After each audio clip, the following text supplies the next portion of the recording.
Bugünkü webinarımızın adı Sevgiyə Yüksəliş webinarıdır. Ən birinci cəmiyyətin, insanların ən çox problem çəkdiyi hər mövzuda, ə, hər mövzunun başlanğıcı olan, hər mövzunun ana mənbəsi olan, istəyirsiniz karyerada olun, karyera qurun, iş qadını olun, və yaxud da ə, iş quran bir bəyəfəndi olun, fərqi yoxdur. Sevgi yoxdursa alınmayacaq, çox çətin alınacaq, pul çox çətin gələcək. İstər sevgi münasibəti olsun, ailə münasibəti olsun. Sevgi yoxdursa çox çətinliklə alınacaq. İstər nə deyim sizə, səyahət olsun, fərqi yoxdur. Həyatınızda istədiyiniz evdə qalmaq, istədiyiniz ev şəraitində yaşamaq olsun. Əgər orada sevgi yoxdursa, orada xoşbəxtlik olmayacaq.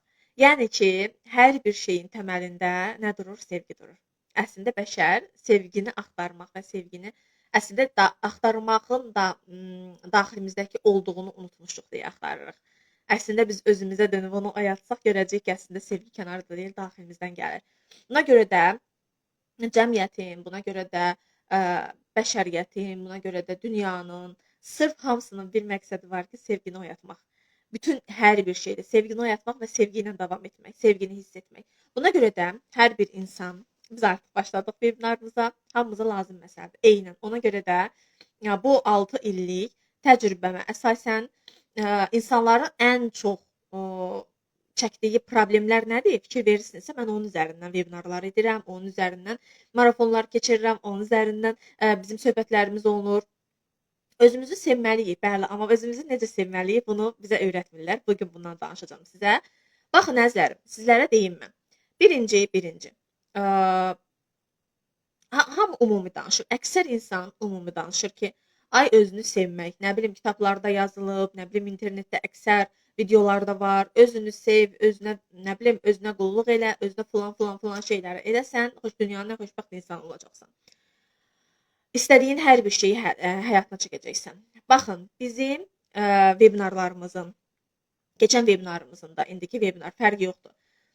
Hər bir webinarımızda fikir verirsinizsə, hər bir webinarımız bizim sxemli şəkildə, sadə dildə, elmi cəhətdə də qataraq sadə dildə sizə çatdırılma olur ki, əslində siz dərinliyi biləsiniz ki, biləsiniz öz sevgi deyində nəyi nəzərdə tuturuq, enerji deyində nəyi nəzərdə tuturuq, ümumiyyətlə həyatımızın düzəlməyini, yaxşılaşmasını deyəndə biz nəyi nəzərdə tuturuq. Ona görə də bugünkü mövzumuz olacaq sevgiyə yüksəliş və artıq başlayaq.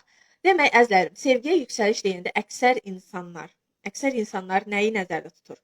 Ay, mən gedirəm özümə nələrsə alıram, ay, mən gedirəm, mən deməyi bacarıram, ay, mən özümü mərkəzə qoyuram, ay, falan. Bunu kitablarda yazır. Bunu internetdə hər yerdə gözünüzə qarşınıza çıxa bilər ki, hansı ki, özünü sev, özünə dəyər ver, amma necə özünü sevmək haqqında çox nadir cavablar gəlir. Hansı ki, hədiyyə ilə göstərirlər bunu nə ilənsə göstərirlər, amma bunun özünü sevməklə sadəcə uzaqdan əlaqəsi var. Özünü sevəndən sonra sən bunları rahat şəkildə edə bilirsən. Çünki sən nə qədər məntiqi cəhətdən desən ki, mən özümü sevirəm, daxilindəki uşaq yaralıdırsa və özündən daxilindəki bir boşluq varsa, yaralı tərəflərin varsa, sən sadəcə dildə özünü aldadacaqsan ki, mən özümü sevirəm. Bu yavaş-yavaş çevriləcək egoya və sən egoist olaraq özünü sevəcəksən. Ay, düşünəcəksən ki, insanları incitmək, daxilindəki aqressiya oyanacaq, kimsə sənin xətrinə dəyəndə onu incitmək istəyəcəksən ki, sən kimsən məni incitirsən və yaxud da kimsə sənə söz deyəndə ona cavab qaytarmağa çalışacaqsan ki, sən məni əzə bilməsən və s. Bu nə cür olacaq? Bu cür baş verəcək ki, sən artıq daxilindəki həqiqi sevgini oyadaraq yox, sırf egonu tatmin etmək üçün özünü qorumaya alacaqsan ki, əslində mən özümü sevirəm deyə. Başlayaq biz artıq, baxın, insan ana bətninə düşəndən,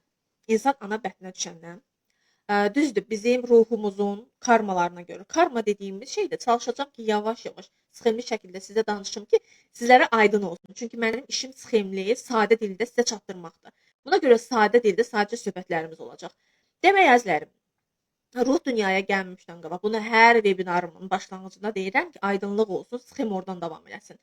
Ruh dünyaya gəlməmişdən öncə sizin həyatınızda ruhunuzda çatışmayan duyğularınız, ruhunuzda çatışmayan yüksək titreşimi siz dünyaya gəlməmişdən öncə onu yüksəyə çıxardacaq ailə seçirsiniz, onu yüksəyə çıxardacaq dostlar seçirsiniz, onu yüksəyə çıxardacaq mentor seçirsiniz.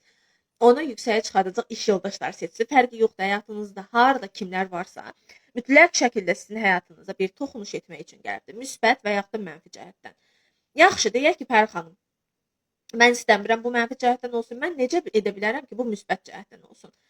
Bununla danışacağam. İnsan ana bətninə düşəndən başlayır artıq onun 3 ayından sonra ruhu formalaşmağa. Ruhu formalaşan zaman 9 ay ərzində onun hansı ki enerjisel bədəni yavaş-yavaş formalaşmağa başlayır, ruhu yavaş-yavaş formalaşmağa başlayır və onun hansı ki bu dünyada öyrənəcək dərslər var ki, alanına yavaş-yavaş eniş etməyə başlayır. Uşaq doğulur, hansı ki anasının duyğularından, anası necə hiss edirsə, anası özünü dəyərsizmi hiss edir, anası özünü görünməzmi hiss edir. Ümumiyyətlə anan hansı duyğularda olursa, sən ana bətnində həmin duyğulardan qidalanmağa başlayırsan. Çünki ananın yediyi yemək qədər ananın keçirdiyi duyğular da sənin üçün vacib olur. Ananın keçirdiyi duyğular da sənin üçün dəyərli olur və sən ana bətnində olarkən o duyğulardan qidalanırsan və nə baş verirsə o duyğularla sən dünyaya gəlirsən. O duyğularla dünyaya gələndə, aha, birinci etapı keçdik ana bətnindən. İkinci etap başlayır bizim valideynlərimizin bizə göstərdiyi həyat tərzi, valideynlərimizin bizə davranışları, valideynlərimizin bizə hiss etdirdikləri. Hansı ki, valideynlərimiz bizə nəyi göstərir? Evdə ən çox nəyi görürsünüz? Evdə ən çox nə sizə uşaq vaxtından gözünüzün qarşısında olub? Daha çox davalarmı? Daha çox sevgisizlikmi? Daha çox xəyanətlərmi? Fərqi yoxdur, daha çox bir-birinə kömək etməmək, bir-birinə məsuliyyət yükləməkmi? Dırnaqarası məsuliyyət. Hansı ki, uşaq vaxtı sən hansı nələri görürsənsə, sən o inanclardan başlayırsan, 0-7 yaş, 7-13 yaş aralığında başlayırsan o gördüklərini götürməyə və valideyninin sənə hiss etdirdiklərini sən başlayırsan özündə hiss etməyə ki, niyə? Çünki məcazi mənada valideynlərimiz uşaq olarkən bizim Allahımız olur, bizim yaradanımız olur. Yəni biz məntiqimiz formalaşmadığı üçün biz fikirləşmirik ki, düşünmürük ki, valideynimin bu dediyi doğrudur, falan dediyi yanlışdır. Çünki bizim məntiqimiz olmur o zaman. Biz yavaş-yavaş valideynlərimizin bizə öyrətdiklərindən onların dediklərini biz başlayırıq doğrularımız olaraq qəbul etməyə. Aha, valideynim, əgər misal deyirəm, əgər mənim atam anama əl qaldırıbsa, okey, demək kişilər qadınlara əl qaldıra bilər. Və yaxud da anam atama daim onu küçümsüyübsə, onu alçaldıbsa, demək okey, qadın kişiyə alçalda bilər sözlərindən. Və yaxud da bunun kimi sözlər. Sənin ailəndə nələr nümayiş olubsa, sən başlayacaqsan avtomatik olaraq o inanclarda böyüməyə. Sonra nə baş verir? Çaxnaşma sonra başlayır. 0-7 yaş aralığında inancları götürürsən və 7 yaşdan sonra sənin məntiqin formalaşmağa başlayır və məntiqinlə bərabər duyğularını dərk etməyə başlayırsan. Duyğularını dərk etmək məntiqin formalaşmağa deməkdir. Sən dərk etməyə başlayırsan. Buna görə nə baş verir? Artıq sənin 0-13 yaş arasında 0-7 yaş arağı duyğular 7-13 yaşa qədər gəlir sənin artıq özünü dərk etmə prosesin. Hansı ki, artıq izləməyə başlayırsan, həyatı dərk etməyə çalışırsan, nələrsə beynində məntiq tərəfi ilə duyğusal tərəfi savaşa başlayır. Niyə savaşa başlayır? Çox nadir uşaqlar görə bilərsiniz ki, bu hallar da baş verir. Hər kəs bu halla böyümür. Çox insanlar 98% insan travmalı böyüsə də 2% insan, misal deyirəm, nadir insanlar görə bilərsiniz ki, o insanlar sadəcə olan müəyyən bir şeylərə görə həyata gəliblər və travma dediyi şeylər çox cüzi olur onlarda. Heç travma deyilmir ona. Nə baş verir həmin insanlarda? Həmin insanlarda, uşaqlarda, böyüyən ailədə düzgün tərbiyə dediyim şeylər isə valideyninizin sizə tərbiyəsizliyi öyrətməyi deyil. Yəni valideyninin ana, ata, kişi ilə qadının münasibətdə bir-birləri ilə düzgün rəftar etməməyi də tərbiyəni aşan bir şeydir, yaxşı bir şey deyil. Yəni tərbiyəsizlik deyəndə hər hansı bir 18 pluslar nəzərdə tutulmasın. Buna görə də sən çox nadir uşaqlar görə bilərsiniz ki, valideynləri düzgün şəkildə həmin uşağa nələrsə öyrədiblər, düzgün davranışları sərgiləyiblər, düzgün dediklərinə diqqət ediblər, hər bir şeyi və o uşaq nə cür baş verir?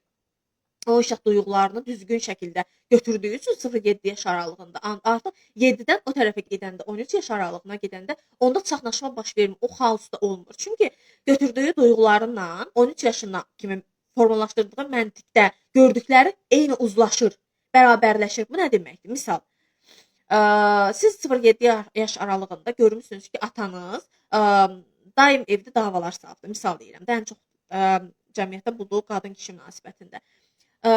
Bunu görürsünüz, düz deyilmi? Aha, 7 yaşdan sonra məktəbə gedirsiniz. Məktəbdə sizə öyrədilir ki, kitabda qadını əl üstündə tutun. Qadın dəyərlidir. Nə bilim, o şeirlər olur da, nə bilim, nağıllar olur, qısa-qısa nağıllar olur. Məsələn, filan kəsin atası anasına gül aldı və Cavid bunu gördü, misal deyirəm. Sən o mətnləri oxuyarkən beynində bir savaş başlayır ki, necə ola bilər bu? Necə ola bilər? Mən evimdə görməmişdim axı qadına dəyəri. Mən evimdə görməmişdim axı anama dəyər verilsin, anama çiçək alınsın, anama sevgi sözləri deyilsin. Yəni burada oxuduğum sözləri başlayıram mən analiz etməyə. Suallar verirəm, müəllimə suallar verirəm, ətrafa suallar verirəm, axtarışdayım. Özüm də bilmədən bunu eləyirəm. Yəni bilinçsiz şəkildə bunu eləyirəm. Axtarışdayım. Daim beyin axtarır ki, necə yəni? Mən 0-7 yaş aralığına kimi, əslində 0-7 yaş aralığında məntiq formalaşmır. Bax, məntiqsel onu götürmürsünüz. Duyğularınız götürüb 7 yaşdan sonra duyğular onu məntiqə çevirir və sənə göstərməyə başlayır. Və 7 yaşdan sonra aha, məntiq tərəfiniz formalaşır. Əvvəl məntiq yox idi, duyğularla yaşayırdınız həyatınızı. Analiz etməyə ehtiyac yox idi, xoşbəxt yaşayırdınız. Aha, 7 yaşdan sonra məntiq formalaşdırmağından sonra içinizdə bir savaş başlayacaq. Aha, uşaq tərəfinizlə yeniyetməliyə girən tərəfinizin savaşı başlayacaq. Nə baş verəcək? 13 yaşdan yavaş-yavaş yuxarıya doğru çıxanda nə baş verəcək? Siz bir insan görəcəksiniz, əksər yeniyetmələrin problemi nədir? Sevgi. Mən sevirəm, falan kəsdən xoşum gəlir. Nadir hallarda görərsiniz də. Yəni yeniyetməli sevgiləri necə olur? Coşqulu, əyləncəli, sevirəm, övürəm, bitirəm. Kamil bir sevgi görmüsünüzmü? 13 yaşında otursun, kamilcə, məntiqcə sevgi etiraf eləsin və yaxud da desin ki, falan şey edək, sonra evlənərik və yaxud da sevərik və yaxud da başqa bir şey. Məntiq yoxdur orada. Məntiq yoxdur, çünki uşaqlığın duyğularınla başlayacaqsınız sizə reaksiya verməyə. Hansı ki, 13 yaşına nə baş verəcək? 13 yaşdan sonra başlayacaq. Başlayacaqsınız bir insandan xoşunuz gələcək, misal deyirəm, bir insandan xoşunuz gələcək və hal-hazırda münasibət problemləri çoxdur və biz sevgidən danışırıq deyə buna misal çəkirəm mən. Və nə baş verəcək? Valideynləriniz bir insanı sevəcəksiniz, və nə baş verəcək? O sevgidə valideynlər başlayacaq qarşı çıxmağa və sən bunu gizlətməyə başlayacaqsan və yaxud da heç ailənə deməyəcək. 0-7 yaş aralığında sənin götürdüyün duyğularından, travmatik duyğularından, sənin valideyninin sənə ötürdüyü o travmatik duyğularını sən 13 yaşında axtarmağa başlayacaqsan ki, mən valideynimdən bunu götürmüşəm. Şuuraltı olaraq axtaracaqsan, üst şuurla yox. Daxilindəki sevgisizliyin olacaq, daxilindəki boşluğun olacaq. Və sən nə baş verəcək? Bir insanı görən kimi, bir partnyorunu görən kimi, bir məktəb yoldaşını görən kimi, sən elə bilə düşünəcəksən ki, o sənə xoş davrandıqda, o sənə nəsə deyəndə sən başlayacaqsan bunu sevgi düşünəcəksən. Aha, mən sevirəm, mən falan kəsə aşiqəm, mən bitirəm, mən belə elə.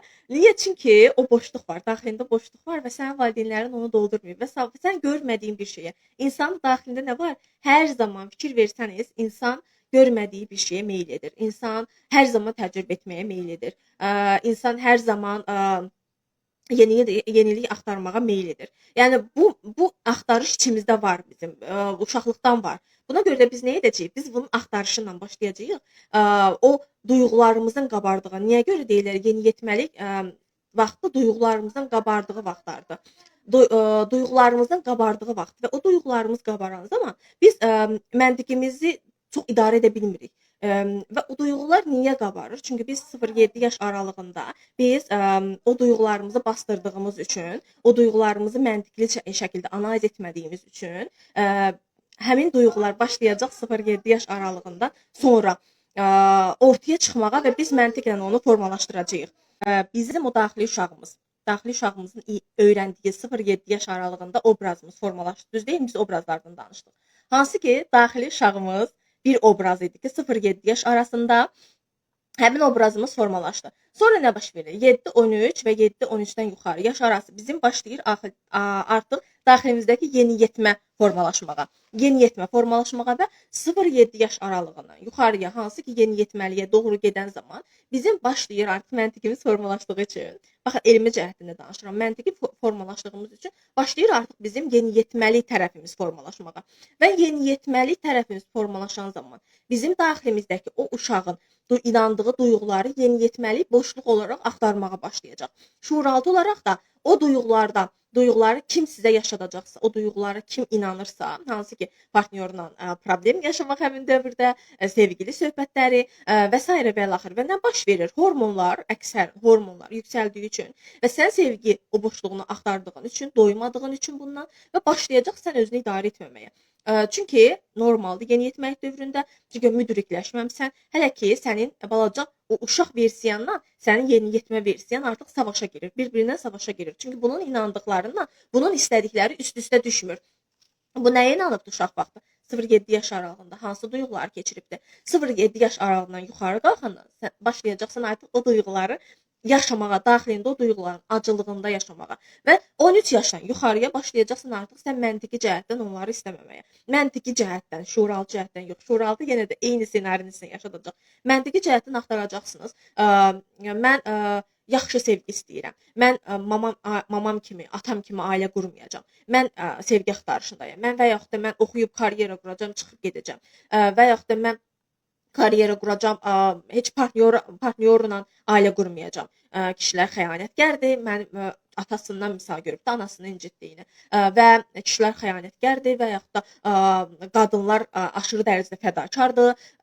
Qadınlar mən ailə qursam aşırı dərəcədə fədakar olacağam. Mən ailə qursam aşırı dərəcədə karyera qura bilməyəcəm, üzərində işləyə bilməyəcəm. Daima kişiyə qulluq etməyə başlayacağam, kişiyə xidmət etmə. Mən bunları istəmirəm və mən karyerist oluram. Tamam.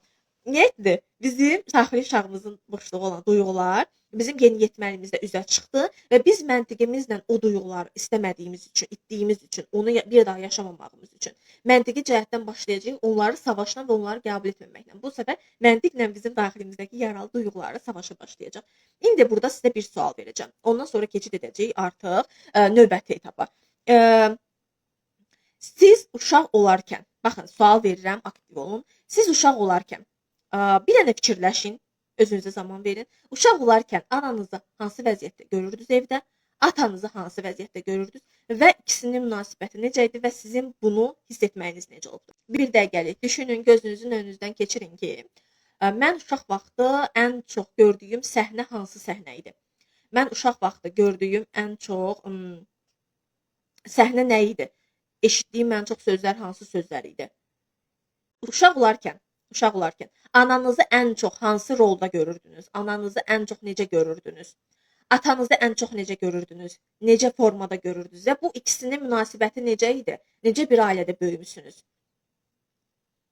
Qadın olaraq ananızı necə görürdünüz və yaxud da ana olaraq ananızı necə görürdünüz? Ən çox hansı duyğulardaydı? Ən çox nələri istifadə edirdi? Hansı sözləri istifadə edirdi? Ata necə roldaydı? Atanı necə görürdünüz? Hansı duyğulardaydı? Hansı hisslərdəydi? Nələr danışırdı? Və bu ikisinin münasibəti. Bir bilsəniz hansı inanclarınız var və sizə necə təsir edir? Necə həyatınızı formalaşdırır? Özünüzə olan münasibət, partnyorla olan münasibət, pula olan münasibət. Hamısı gəlir valideyninin sizə olan münasibətindən, uşaq vaxtı gördüyünüz səhnələrdən, uşaq vaxtı eşitdiyiniz sözlərdən. Daxilinizdəki uşağınız o səhnələri görübdür. Və siz nə qədər daxilinizdəki o uşaq, o səhnələri görmüş uşaq, o səhnələri şahidlik etmiş, o inancları götürmüş uşağa, nə qədər gedib desəniz ki, mən özgüvənli olacağam, mən nə bilim özümü sevirəm, mən özümə dəyər verirəm, inandırım sizi, bu insanı heç bir yerə aparmır. İnsanda bu bizim nə yaradır? Müdrik olmadan negativ ego yaradır. Ki həmin insanlara baxarkən avtomatik görürsən sən bunu ki, insan daxilindəki duyğularla, daxilindəki problemlərlə işləməyib, ancaq mən deyir, ancaq mənə verməlisiniz, ancaq mən mərkəzdəyəm, mən belə gözələm, mən eləyəm və başlayır məndən çox danışmağa. Ki bu sağlam ego deyil, travmatik egodur. O dəqiqə bilinir. Daxilindəki bu uşağın götürdüyü inanclar sizin həyatınızda qarşı cinsdən olan münasibət, sevgi, iş, hər bir şeyi Hər bir şey təsir edəcək. Daxilinizdəki uşaq nəyə inanır? Daxilinizdəki uşaq nə istəyir? Daxilimizdəki yeniyetmənin istəkləri nədir? Daxilimizdəki yeniyetmənin qorxduğu şeylər nədir? Obrazlarımız formalaşdımı? Uşaqlıqdan obrazlarımız formalaşır. Sonra nə baş verir? Bizim üçüncü obrazımız formalaşır. Bax danışdım. Bugün 4 obrazdan danışacağam. Danışdım nədən? Daxili uşağımızdan. Danışdım nədən? Daxili yeniyetməliyimizdən. Biz düşünürük ki, onları yaşadıq, bitdi, getdi. Amma onları yaşadıq, bitdi, getdi olmur. Biz zaman anlayışından, insan bilincindən bunu düşünürük. Onların hamısı bizim daxilimizdədir və hələ də bizləndir. Biz onları dəyişdirmədikcə onlar hələ də bizləndir. Və nə baş verir? Ondan sonra biz böyüyürük və böyüyən zaman artıq 18 yaşı keçəndən sonra, yeniyetməlik dövrü keçəndən sonra, 18-19 yaş keçəndən sonra nə baş verir? Biz başlayırıq artıq valideynlərimizin, hansı ki 20 yaşdan yuxarı, valideynlərimizin bizə davrandığı kimi biz özümüzə davranmağa başlayırıq. Orada nə baş verir? Bizim valideyn obrazımız formalaşmağa başlayır. Valideyn obrazı deyəndə siz evlənib övlad dünyaya gətirmək, özünüzü orada valideyn kimi formalaşdırmaqdan heç bir söhbət gedə bilməz. Onu nəzərdə tuturam. Nəzərdə tutduğum sizin özünüzə olan davranışınız valideynlərinizin sizə olan davranışıdır. Bunu əksər pasientlərimdə mən görmüşəm ilk işləyən vaxtları. Konsultasiyada olur, gəlir, danışıram, başlayır özündən danışmağa və başlayır valideynlərlə danışmağa. Baxıram ki, valideynin ona davrandığı kimi eynisini özünə davranır. Məsələn, valideyni tutaq ki, uşaq vaxt deyib ki, mənim pulum yoxdur sənə verməyə. Mənim pulum yoxdur sənə filan şey almağa. Həmin insana danışacaq ki, mənim pulum yoxdur özümə nəsə almağa, mənim pulum yoxdur özümə yaxşı şeyləri layiq bilməyə. Mən düşünürəm ki, başqa problemləri var, pul öncə ona lazımdır. Valideynlər nə demişdi uşaq vaxtında? Başqa bir şeylər vacib olan nüanslar var, sənin istəyini sonralarıq. Və bizdə nə formalaşdı? Məndən sonra olar. Mən gözləsəm də olar, məndən sonra olar. Və əksər insanların özünə davranışı məndən sonra olar. Əşi sonra alaram, əşi sonra edərəm. Əşi indi pulum yoxdur, daha vacib məsələləri var. Yəni ki, sənin valideynin sənə necə davranıbsa, sevgi məsələlərində, pul məsələlərində, sən də başlayırsan artıq 20 yaşdan sonra özünə o cür davranmağa, özünü ikinci plana atırsan. Valideynlərin səni dəyərsiz qıldı və sən düşünmədən. Yenə də valideynlərini suçluyursan, yenə də günahı onlarda görürsən, yenə də düşünürsən ki, onlar səhv elədi, onlar mənə dəyərsizlik verdi, onlar mənə falan şeylər yaşatdı. Əzizim, gözünü aç. Eyni şeyi bu dəqiqə sən də özün edirsən, amma fərqində deyilsən. Sən hələ də o qədər valideyninlə daxilində savaşdasan ki, sənə yaşatdıqlarını. Sən hal-hazırda görmürsən ki, sənin valideynin sənə davrandığı kimi hal-hazırda sən də özünə davranırsan. Hal-hazırda sən də özünü danlayırsan, özünü günahlandırırsan, özünü aşağı çəkirsən, özünü sevmirsən, özünü sonraya saxlayırsan, özünə layiq bilmirsən. Yəni valideynin sənə yaşatdığı duyğuları sən də özünə yaşatmağa başlayırsan. Valideynin sənə sevgini çoxmu vermədi? Valideynin sənə sevgini məsələn yemək şəklində mi verdi? Valideynin sənə sevgini nə tərzdə göstərdi? Çünki hər valideynin sevgi vermə tərzi tamamilə başqadır. Bizim gözləntimiz isə başqadır və cəmiyyət, kütlə də bizə sevgi anlayışını belə göstərir ki, kütlənin də sevgi anlayışı tamam başqadır. Nə bilim, sənə bahalı hədiyyə aldısa, sənə çiçəklər aldısa, sənə fesman şeylər aldısa, sənin demək ki, sənin yoldaşın səni sevir və yaxud da sənin filan kəsin səni sevir. Kütlənin də ötürdüyü bir yandan inanclar var ki, sən o inanclarla da beynin xaosa düşür, beyin şoka düşür ki, mən kimə inanacağam? Daxilimdəki uşağıma inanım, daxilimdəki yeniyetməyə inanım, yoxsa daxilimdəki o çaxnaşmada olan məni tapa bilmirəm, cəmiyyətə inanım, mən kimə inanım? Beyin başlayır savaş yaratmağa. Və bu beynin yaratdığı savaş nə baş verir? Gecələr yuxusuz qoyur səni, daim insanlarda ilişib qalırsan, daim özünə nəsə sübut etməyə çalışırsan, daim sən başlayırsan kiməsə sözünü deyə bilməməkdən, daim sən başlayır sənin beynində özünlə savaşın, insanlarla savaşın, baş verən hadisəni buraxa bilməməyin və nə baş verdi? Sən bunları yaşadıqca sənin xaoslu beynin, əslində o xaoslu beyin nədir? Sənin daxili uşağın, yeniyetməlik halın, valideyn halın savaşdadır. Savaş olan yerdə sən necə rahat yata bilərsən? Necə rahat ola bilərsən? Necə huzurlu ola bilərsən? Və nə baş verir? Valideyninizin sizə sevgi şəkli sizin dünyaya olan sevgi şəkliniz, özünüzə olan sevgi şəklinizdir. Və siz oradakı valideyninizin sizə sevgi şəklini tapanda və onun buna nə deyirlər? Yəni mən xatırlayım. Elə bil ki, panzehir deyək də buna. Tutaq ki, sən zəhərlənmisən və bunun panzehirini tapmalısan. Sən zəhərlənmisən, amma bilmirsən hansı ilancdan zəhərlənmisən. Bunun panzehirini tapmalısan ki, sən onu tətbiq edəsən ki, o onu sakitləşdirsin və yox eləsin. Və vacibdir ki, bizim valideynlərimizin bizə göstərdiyi sevgi şəklinə biz özümüzdə panzehirlə necə yaradaq ki, biz onun həyatında fürsətə çevirək və o bizə yaşatdığını fürsətə çevirək və uğur qazanaq.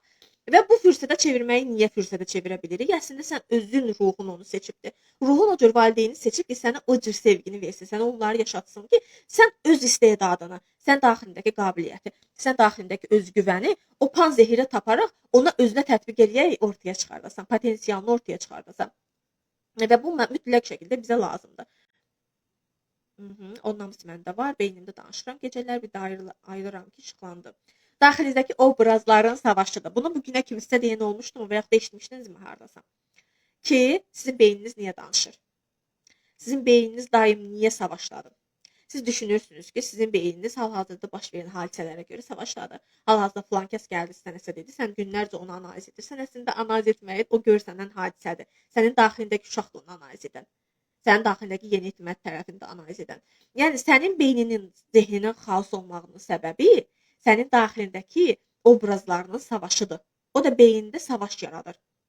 Çünki bizim hər yaş dövrümüz bir obrazımızı formalaşdırır. Və nə baş verir əzlərim? Daxilimizdəki obrazların üçündən danışdıq biz. Daxili uşaq, daxili yeniyetmə, daxilimizdəki valideyn halı və bu üç obrazın hansı yaş periyodundan, hansıları necə formalaşır, bunlardan da danışdıq. Düz deyilmi? Və dördüncü obraz, dördüncü daxilimizdəki obraz sizcə nə ola bilər?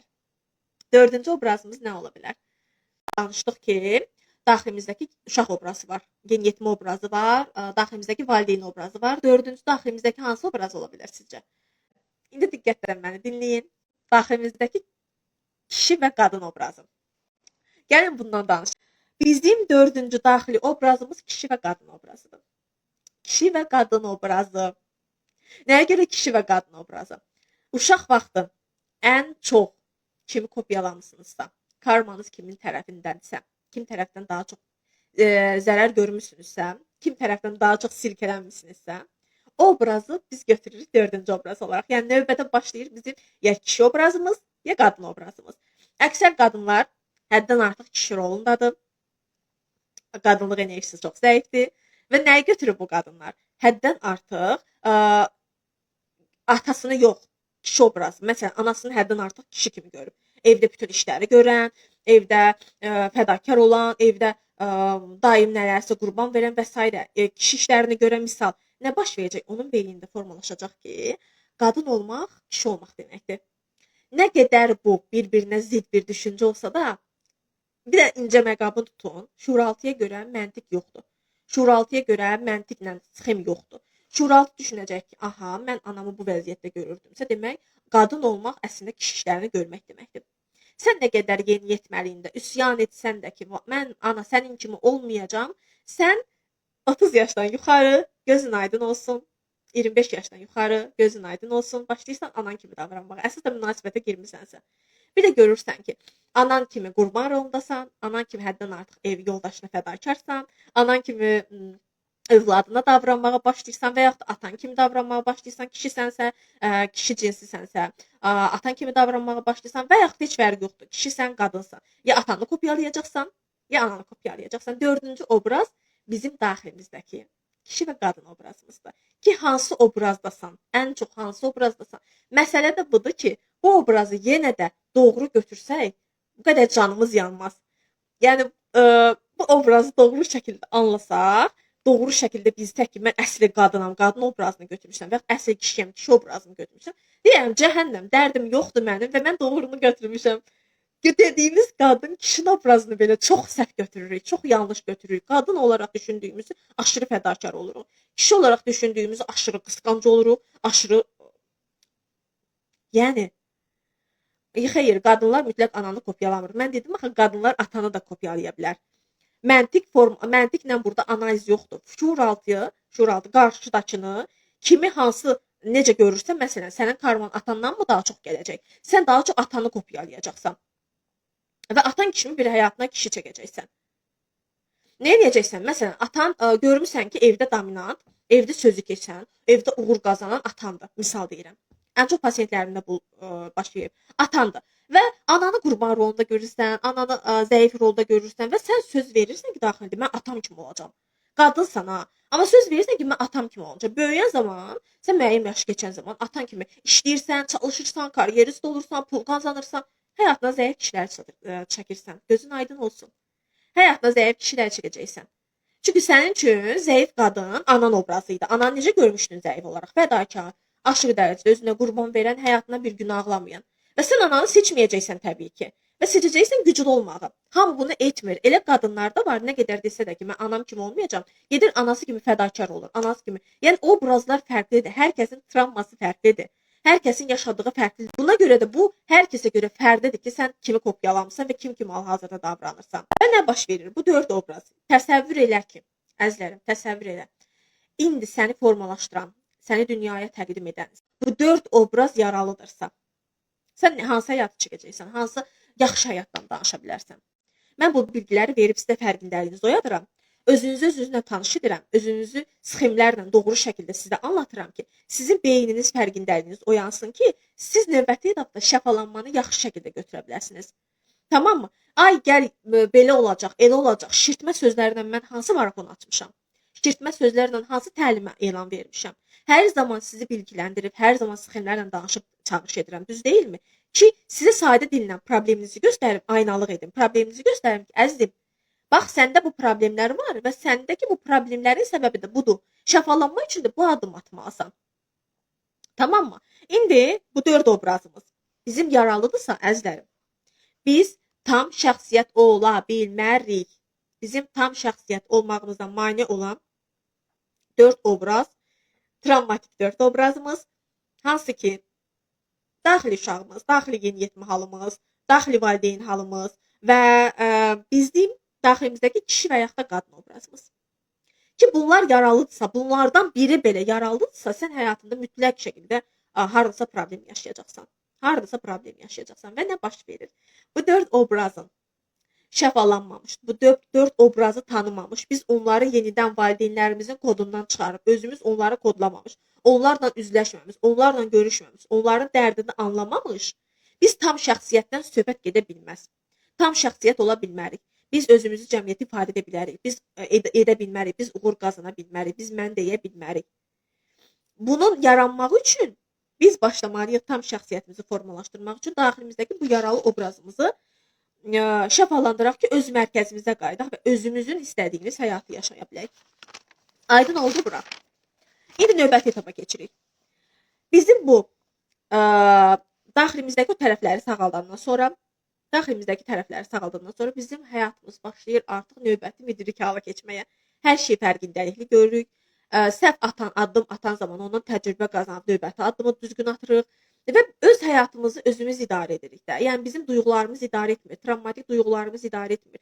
Baş verən hadisələri analiz edib tez həllini görüb fərqli addım atıb nəticə alırıq. Fərqli addım atıb nəticə alırıq və uğur qazanmağa doğru gedirik. Pillə-pillə uğur qazanmağa doğru gedirik. İstədiyimiz reallığı yaratmaq, istədiyimiz həyatı yaratmaq, məqsədlərimizə çatmaq üçün biz orada yavaş-yavaş pilləkəndən çıxmağa başlayırıq. Vay halımıza ki, biz o pilləkəni duyğularımızla çıxaq, tam şəxsiyyət olmadan. Düşəcəyik, qalxacağıq. Ora yüksəyə çıxa bilməyəcəyik. Çünki duyğularımızla reaksiya veririk. Çünki duyğularımızla cavab veririk. Və duyğularımız da bizi özdə necə göstərir? Bundan danışacağım sizə. Yəqin ki, Maslow'un piramidasını eşitmişsiniz. Kimlər Maslow'un piramidası? Google'a yazın, hər yerdə bu çıxacaq. Maslow'un piramidası, duyğular piramidası. Məhz o 3 bucaq var ki, piramida dediyim 3 bucaqdır. Bu 3 bucaq elə bir 3 bucaqdır ki, bu 3 bucaq elə bir 3 bucaqdır ki, bizi daim eyni döngülərdə saxlayır. Hansı ki, bayaq orada bir xanım yazmışdı ki, biz niyə bunları yaşayırıq və bunlardan necə çıxa bilərik və bunların adı nədir? Bunların adı döngüdür. Bizi döngülərə isə salır bizim duyğularımız. Daxilimizdəki obrazın verdiyi duyğular. Və o duyğular nə olur? O duyğuların bir tərəfi olur aqressiya, o duyğuların bir tərəfi olur xilaskar, o duyğuların biri olur qurban rolumuz. Hər kəs qurban rolunda olmur. Bəzi insanlar həddən artıq xilaskar rolundadır. Bəzi insanlar həddən artıq aqressiya rolundadır. İndi sizə növbəti sualım gələcək. Gün ərzində ən çox keçirdiyiniz duyğu hansı duyğundur? Aqressiya insanları qəbul edir. Fərqi yoxdur. İnsanlar üzərindən, hadisələr üzərindən əlinizdən düşdü bir dənə çaşqa sındı. Tez əsəbləşmək, aqressiya.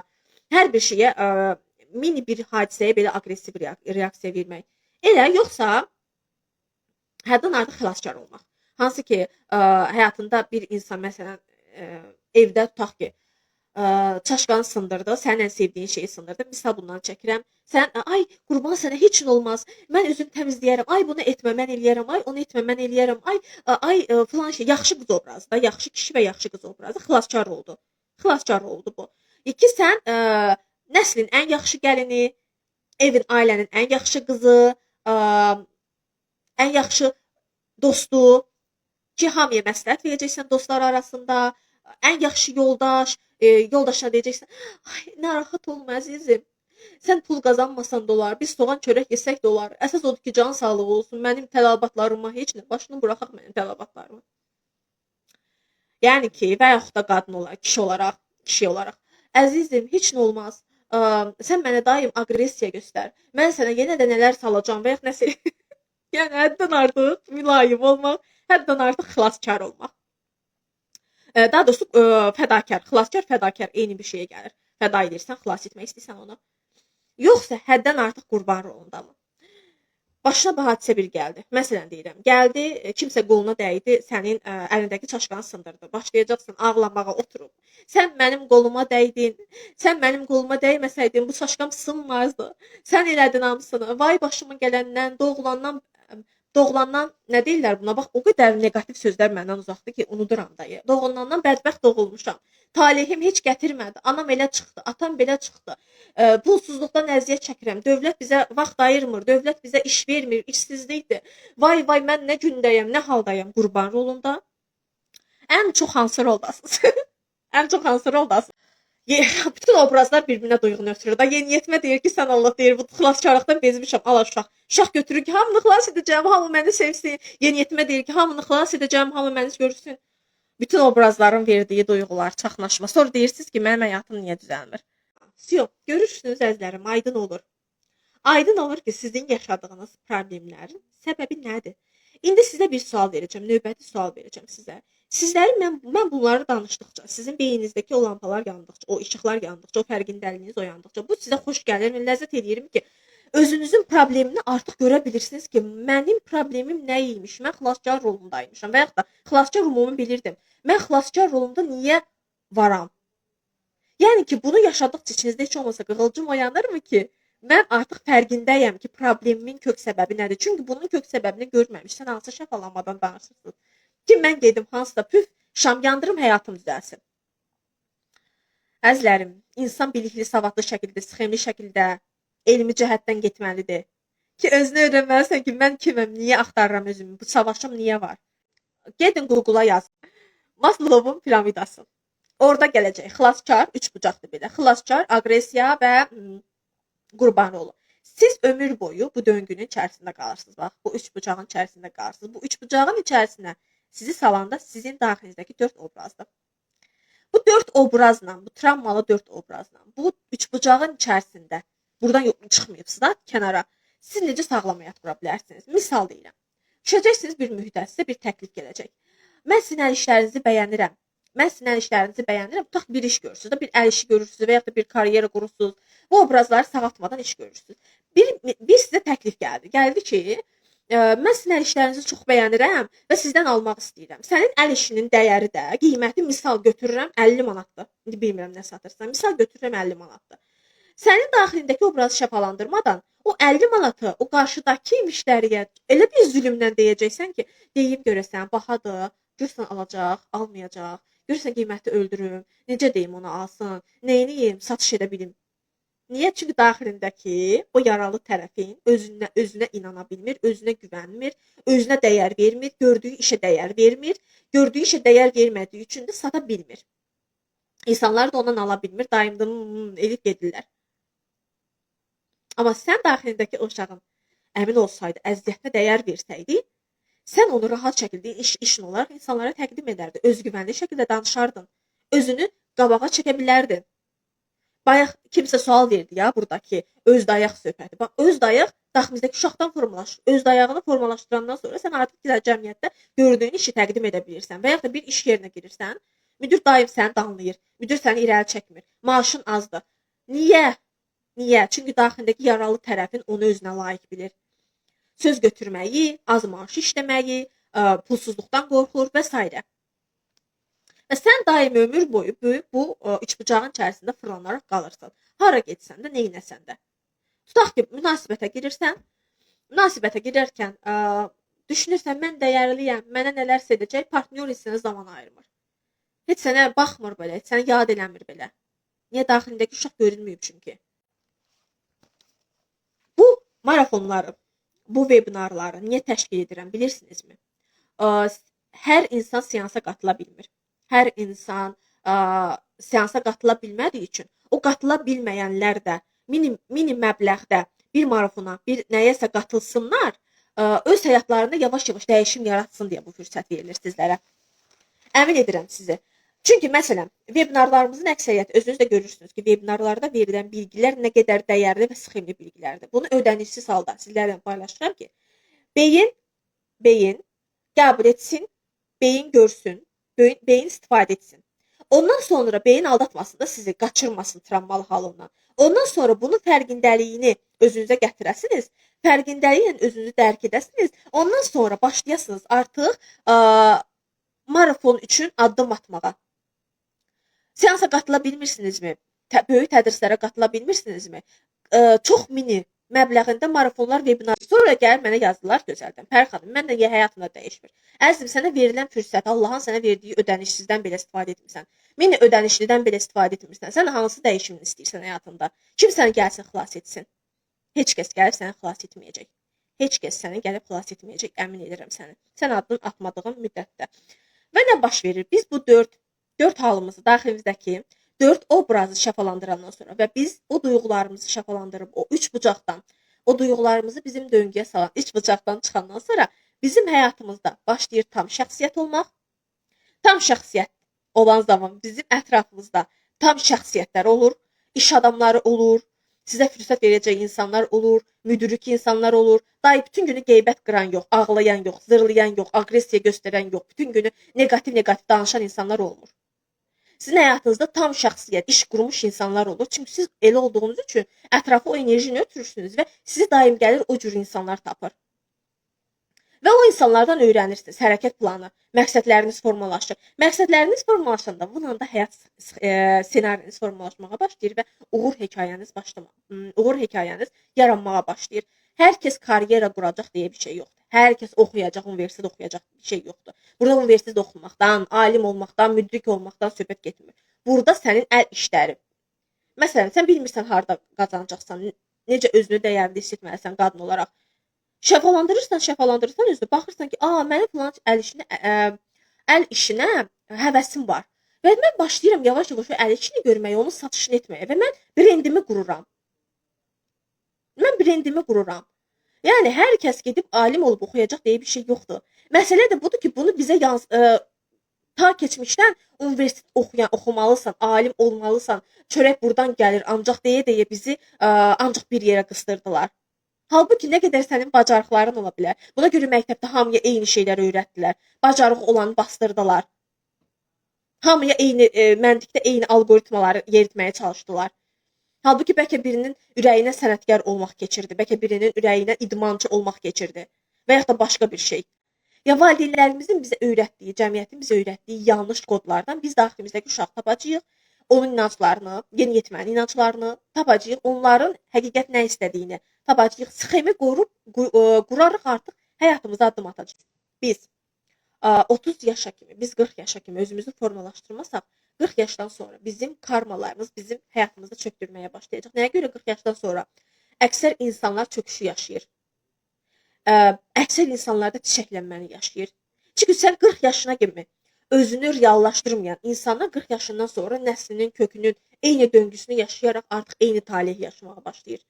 Onlardan fərqli ssenariyə keçid edə bilmir. Anasının talehini, atasının nəslində baş verən eyni talehləri davam etməyə başlayır. Bunun da adını qoyur ki, mənim talehim, qismətim bu imiş. Mənim nəslimdə də bu var idi. Əzizlərim, sən bundan azad ola bilərsən. Amma sən seçmədiyin üçün artıq cəmiyyət və ya da hər hansı bir insan buna görə məsuliyyət daşımır. Sən özün addım atmadın. Sən özün dəyişdirmək istəmədin həyatını.